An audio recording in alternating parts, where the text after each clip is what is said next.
This is just a sample of the audiobook. To get the complete audiobook, access the link posted in the first comment. 1st, 1944. Smots sat sleepless in his foxhole, a bad feeling in his gut. Scuttlebutt had it that his lieutenant's request for a phosphorus shelling for the next day's target area had been denied by their colonel, and that afternoon he had overheard his Ares-like corporal say to another squad leader, "We've been lucky so far, all of us, but we aren't supermen. Tomorrow, we may not be so lucky." Morning dawned on June 22, 1944, the 8th day of the Battle for Saipan, and a red morning sky backlit the foreboding pitch-black peaks of Tipo Pale and the rocky hills that form the island's jagged backbone.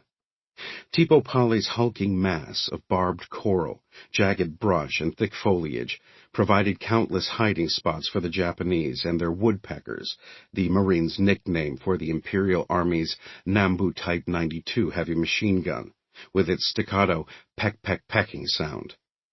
Smots's foxhole buddy Jesus Orozco maintained that the fierce weapon spat bullets in such a fast and tight pattern that it could cut a man in half in a matter of seconds. He'd seen it happen. At 0600, the push for the mountain began. Throughout the morning, Marine line troops methodically progressed towards Tipo Pale, bypassing pockets of stiff resistance, cleaning out those troubled spots, a task considered to be one of the most dangerous jobs in the Corps, fell to the 6th Regiment Scout Sniper Platoon, the elite of the elite, handpicked from hundreds of volunteers. The leader of the 40-man unit had specifically chosen men with brig time. If a man had spent any office hours for brawling, the platoon's lieutenant explained, or had a black mark on his record for being in fights, that showed he'd been in trouble and could handle himself.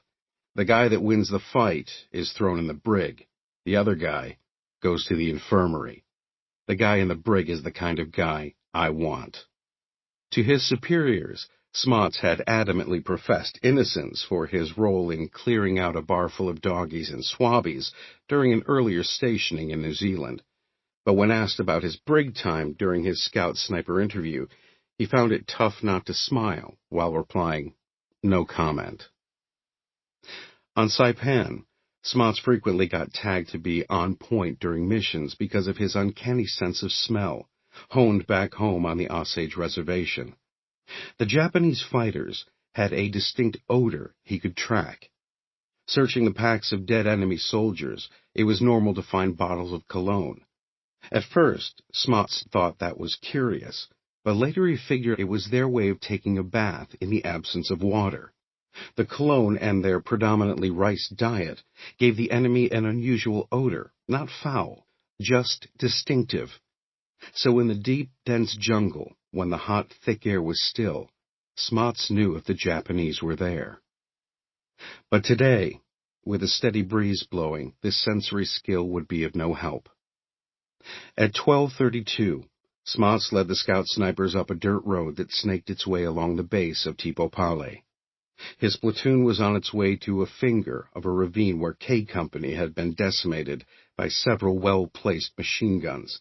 72 men, almost a third of its troops, dead or wounded. 20 yards ahead of the main body, Smots silently and cautiously hobbled along. Several days of wet socks had brought on a bad case of jungle rot. Limping slightly, he listened for the sound of a bolt being drawn back, looked for a glint of metal in the tangled roots of a banyan tree, and inhaled deeply, just in case. Reaching a small box canyon, he paused before entering. The path had leveled off onto an open area. To his right, the road fell off abruptly into a gully full of 15-foot-tall trees, choked with kudzu vines. On the left, a sheer wall, mottled with thick foliage, hemmed the other side. Every few feet were fissures that had been cut into the gnarled walls to create the only cover from a blistering tropical sun. Looking into the empty, tranquil canyon, Smots observed no signs of a skirmish and thought, this couldn't be where Kay caught it. Normally, The constant noise of gunfire and explosions could be heard from somewhere on the island at all hours of the day or night.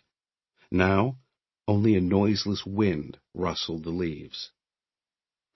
Smots found